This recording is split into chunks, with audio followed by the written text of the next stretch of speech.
Es gribu parunāt par iespējām un izvēlēm, jo vismaz manā dzīvē nozīmīgākās pārmaiņas ir notikušas tajos brīžos, kad es esmu ņēmis tās iespējas, kas manā priekšā ir negaidīti radušās.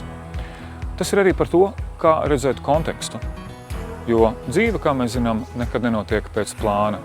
Un cilvēkam reizēm patīk izveidot galvā sev kaut kādus rožainus plānus un ļoti dzelžaini turēties pie tā, neredzot to, kas notiek blakus, kādas jaunas iespējas parādās. Par to, kā redzēt kontekstu, kā šajā kontekstā saskatīt attīstību, kā redzēt iespējas, par to es runāšu 22. augustā Labūtības konferencē Es daru tā. Tiekamies!